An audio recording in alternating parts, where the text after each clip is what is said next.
welcome to Women Tech Makers Montreal podcast. I am Stefania. I think you know already something about me. I'm the lead of Women Tech Makers Montreal.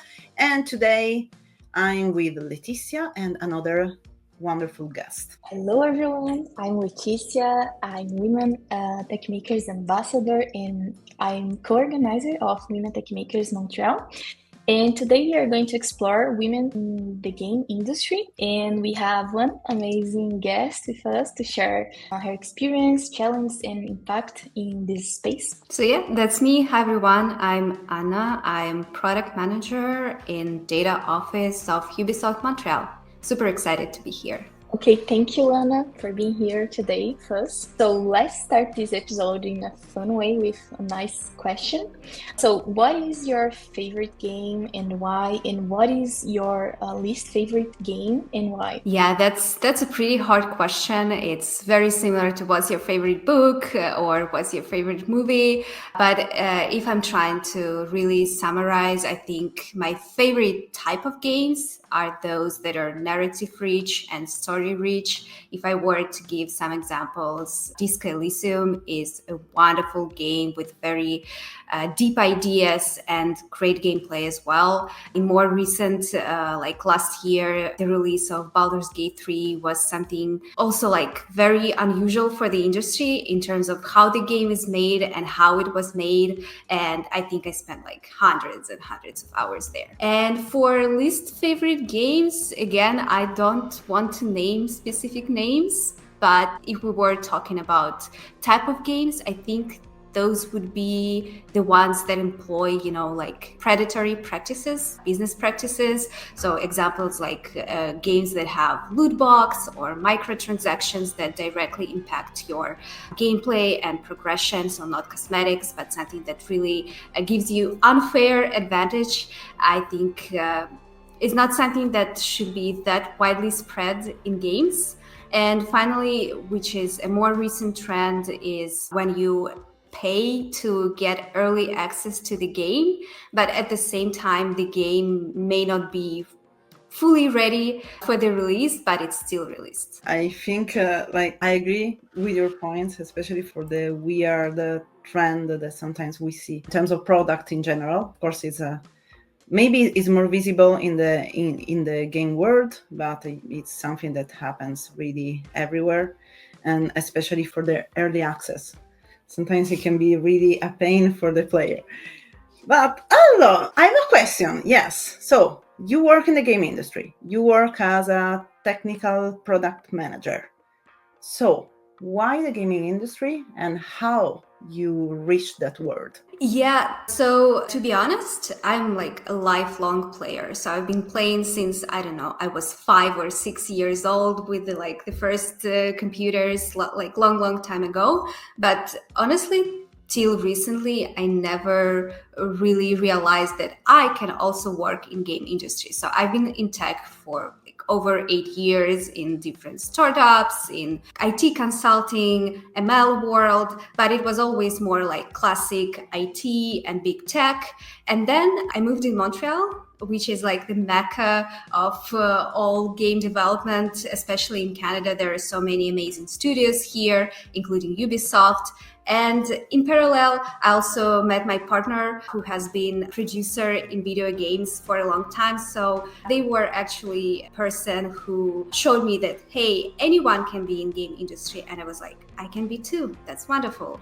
And here I am in Ubisoft today. And as women in gaming, what unique perspectives do you bring to the industry? And the gaming industry has historically been male dominated. So what has your experience been like regarding workplace culture and industry stereotypes? That's a great question, very multifaceted, I would say. You're absolutely right that majority of people employed gaming industry are still men. And of course, there is certain bias. Imagine you're like in a meeting, you're the only woman there and all other participants are men. And it does take an extra courage and extra effort to ensure that you're being heard, you're being accounted with, And it's not necessarily like direct harassment or, sexism. Luckily, in my experience, this was not the case, but still there are like involuntary biases that you have to break through. And to your question about unique perspectives, well, I'm not working directly on like creative side, right? I'm more on the technical side.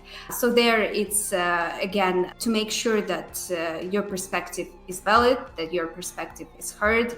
And also what's really important for me, like as a woman and honestly as a human being as well, is to make sure that the atmosphere is friendly, that everyone is collaborating productively, trying to avoid all of those ego trips and strong opinions that are maybe not always substantiated. So that's something that I dedicate a lot of time to when I'm working with my colleagues. Yeah, that's great. When you talk about women and also when you talk about communities, I would say that communities can make a real difference when we talk about these like tech communities and all these things. I talk about that because being part of communities like these, like women tech makers, for example, really changed my perspective or on technology in general. So yeah, no, absolutely. Even if we're talking about game industry overall, I think communities are very, very strong here. So usually if you spend like enough time, like maybe a year or a couple of years, you eventually meet like so many people, and everyone honestly kind of knows everyone.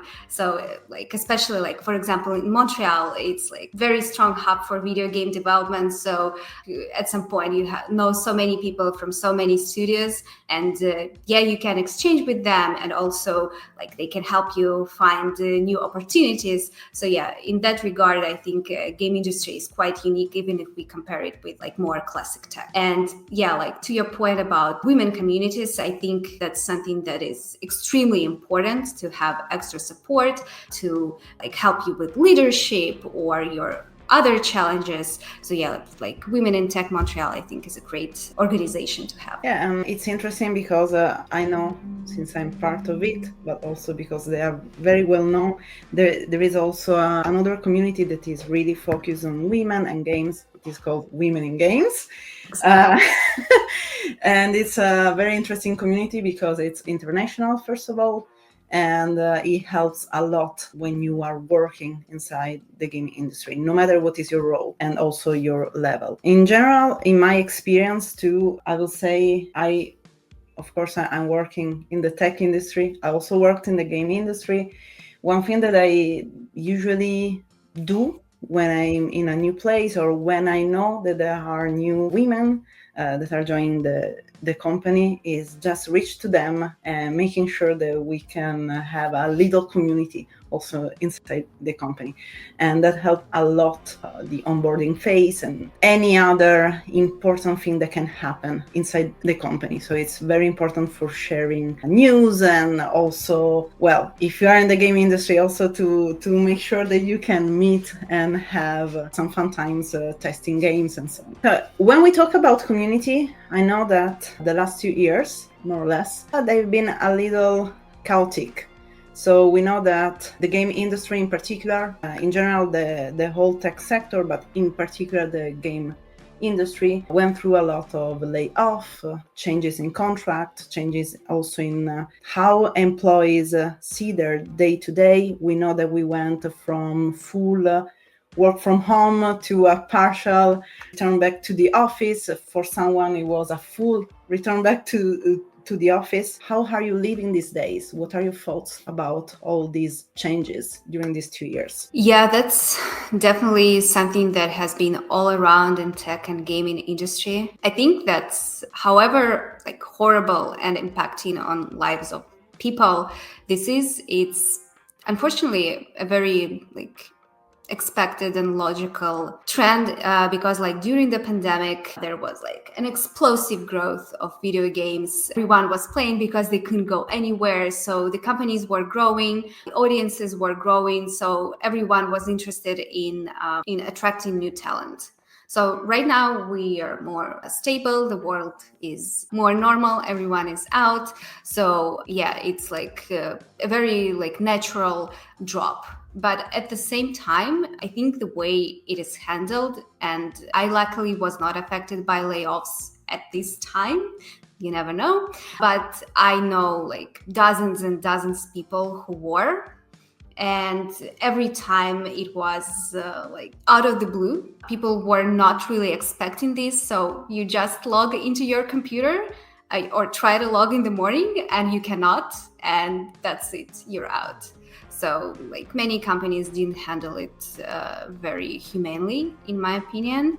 And unfortunately, the main thing that the people who want to get in video games or want to stay in video games, in my opinion, should really invest time into communities, into meeting people, into building relationships, so that they are like more visible, more known, and they have like some sort of reputation to be seen as a specialist, as a professional. Yeah, I think it has been a hard time. I know a lot of people that have been unfortunately hit by this layoff. As you said, it's already something hard when he arrives, and for sure it's also, I believe it's harder for the people that receive that, but also that have to give the bad news. One thing that I want to share about that, however, that can help if there are any people that want to enter the game industry, or they want just to have some support because they were impacted by layoff. There is one person, I'm pretty sure Anna knows.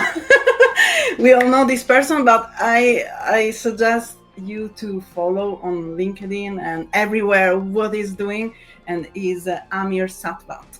So basically is a great person, is helping a lot of people entering the industry, re-entering the industry, in general having more hope about the future in this industry. So thank you for sharing what you have said, especially for this sensitive topic. So thank you very much. So one thing that I'm really, really interesting to know about, like how do you perceive this, and what do you think about the future, especially? I know that yesterday or 2 days ago, Inzoi was released. For people that don't know what is Inzoi, if you ever played The Sims, it's a sort of simulation game. And one of the things that has been pushed a lot is that there is a lot of AI behind, a lot of AI features and so on. So in terms of technologies, including especially AI, what do you think about that? How AI will be integrated in games going on more and more in the future? And what will change? Basically, what do you think about technologies, tools that are integrated in the game? Yeah, I think you're absolutely right that the hottest and most prominent technology right now, all over tech and in games as well, is AI and machine learning. And yeah, I think everyone is very curious about what will happen next. But my personal perspective is that I think that AI has a lot of great applications in games as a tool, as a support to make it easier to make games, to, like automate or facilitate tedious tasks, boring tasks that no one wants to do, and to really focus on the creative part to create like great experiences. So I think their AI will be and is already a great support. We also don't have to forget about that, like apart from creative parts, like stories and animations and, art and programming to a certain point as well. There are like, especially in big AAA games, there are online ecosystems. So for example, AI has great applications with detecting cheaters, detecting those who try to abuse the game. So their AI is like something you definitely need to use as much as possible. And I will also add one thing. It's I think AI, and especially the NLP word, is extremely important also for players, because thanks to some of their application, we can also making sure that we can listen more and more to those players and their feedback. Because sometimes, especially, again, I will say it's in general for any product, but I saw that especially in the game industry, sometimes you receive a lot of feedback and reports, and sometimes you don't have all the time to go through all of them. So you can, however, automate some tasks and making sure that every player can be heard. So that's great. Yeah, that's really interesting. I think AI will really redefine how we interact with games, making them more dynamic, I think. And I'm really excited for these new things. And yeah, so it was really nice to learn more about this field, talk with you. For me, it's quite distant. I'm not very familiar with it or with games in general. I pretty much only ever played The Sims. So yeah, that's it. But yeah, thank you so much, Ina, for sharing your experience with us. I really, really appreciate this conversation. Steph, you want to say Yeah, something? I think it's that time. So before we close this episode, again, thank you, Anna, for your experiences that you share with us. And also, we want to share that I think it's in 2 weeks, so it's it's there.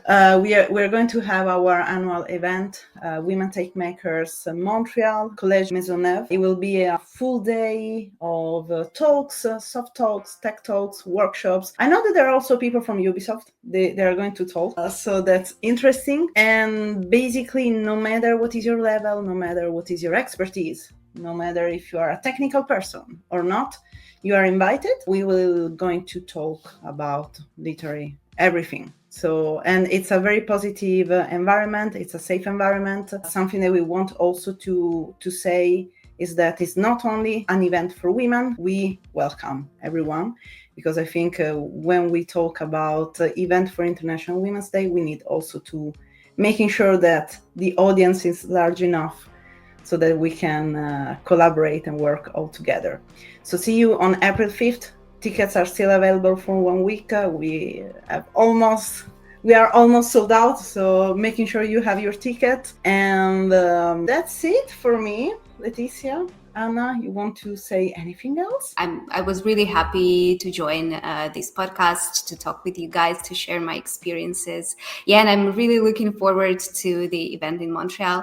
I should get around getting my ticket. So yeah, I hope I will see you there. So see you in the next episode.